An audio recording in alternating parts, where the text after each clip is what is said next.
Hey guys, welcome back to another perfectly normal Terraria video. Today, we're going to try and beat Terraria Hardcore with a Minishark.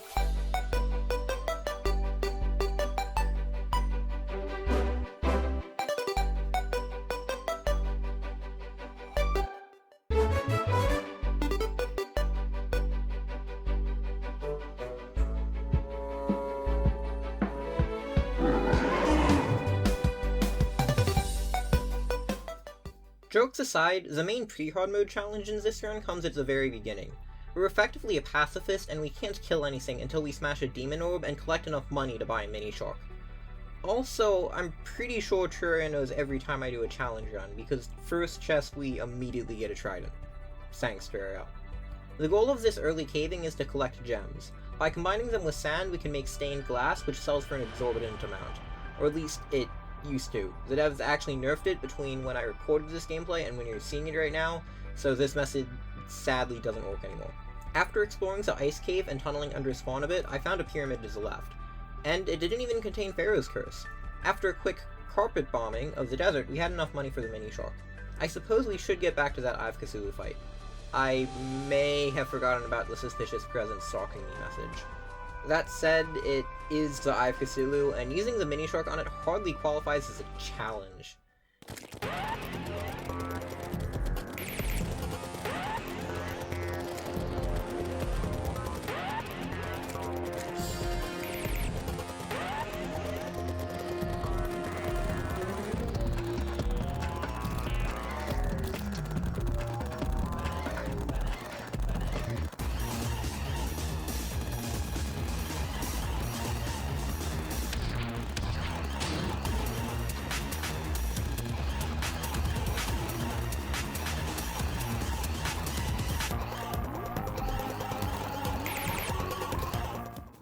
Yeah, it won't be this easy for long. Next up is Mr. Cthulhu's Brain. I tried to challenge him to a chess match, but I couldn't find his account. Guess we'll have to do this the old-fashioned way.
Although the Minishark is far from ideal on Stage 1, it actually holds its own in Stage 2 fairly well.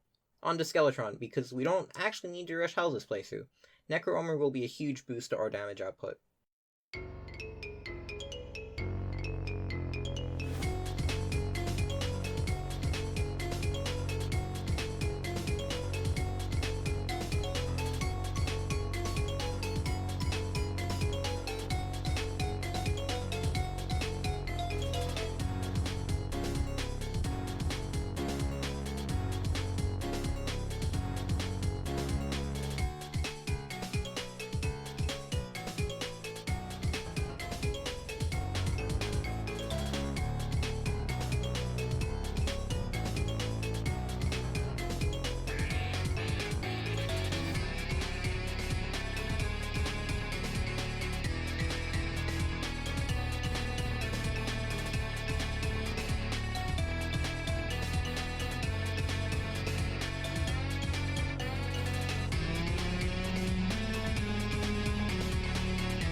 The Minishark is starting to struggle a bit due to defense. That fight would have been a lot easier had we had a Sharktooth necklace or two. Overall, though, we still finished with plenty of time left. It doesn't matter too much, but we also got a Shadow Key from our first chest, which is nice. The Bone Glove is also a substantial addition to our DPS. It has some piercing capability, which helps a lot in the dungeon, where the Minishark is starting to really struggle against defense. We can basically ignore the rest of the dungeon loot from here on out, although a quick stop to pick up the mechanic and alchemy table is probably worth it before farming out the rest of the bones needed for Necro Armor. Now we're basically just waiting for the Goblin Army. After building a elevator, I got so bored I even started building nice housing. Oh, and King Slime died, I guess. I also harvested a meteor that fell. Meteor bullets are insane and will definitely come in handy later. After another day of no Goblin Army, I decided to finally mine some Hellstone. And only an hour after killing a Skeletron, we finally got a Goblin Army. Meteor bullets really come in handy here. After some more exploration, we found the Goblin Thief, who will proceed to eat all of my money for the remainder of this playthrough. And every single other playthrough. Except no armor, no accessories. He was pretty sad during that. Poor Goblin. To make up for his poor treatment in my previous playthrough, I built him a nice cozy house right above hell. But he's with the mechanics, so it's fine. Now to loot shadow chests and get absolutely nothing useful at all. I think we're more than ready for Queen Bee.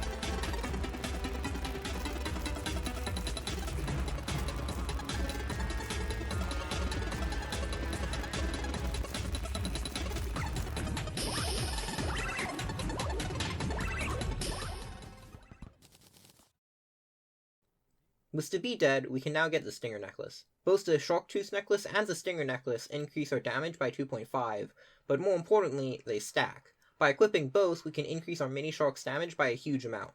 The biggest weakness of the Minishark is how poorly it fares against defense. A solid 5 increase in damage is a huge help with that. In addition, the Stinger Necklace will also increase our life regen and release some bees after we get hit, which is neat. Now the only issue is getting a Blood Moon. Luckily, after a short time sleeping, the game decided to be nice. We ended up getting not 1, not 2, but 3 necklaces. The third necklace is actually completely useless, but it's nice getting overflow luck for once. Now for my second least favorite part of all of Terraria, spending an hour building a multi-thousand block long bridge in hell.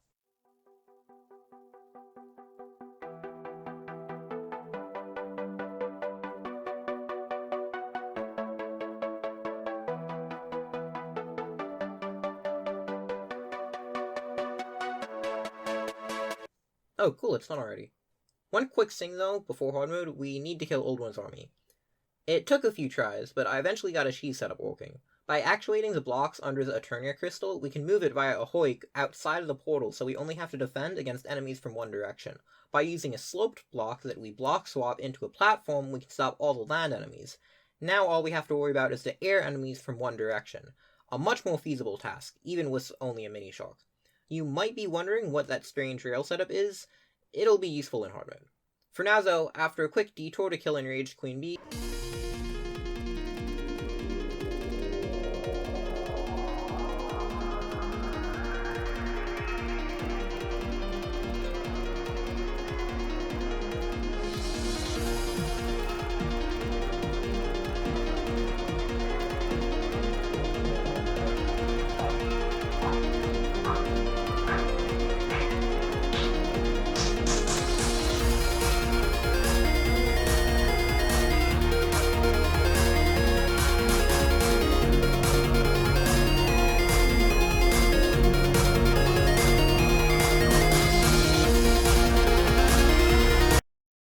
we have a wall to kill.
And with that, we've got into hard mode. I have to say, the Minishark is really surprisingly viable for wall. It's not quite as good as Phoenix Blaster, but meteor bullets are still amazing. That said, you might be wondering how in the world we're going to get enough DPS to kill hard mode master mode bosses, all without dying once. You guys might have heard of an accessory called the Star Cloak. It got a huge buff in 1.4. You might also be wondering how exactly this helps us, seeing as this is a Minishark only run. Let me introduce you to another item. By combining 50 empty bullets and 1 explosive powder at a workbench, you can craft explosive bullets. The bullets explode whenever they come into contact with an enemy or a block. Combine these and, well, all we need to do is find a mimic.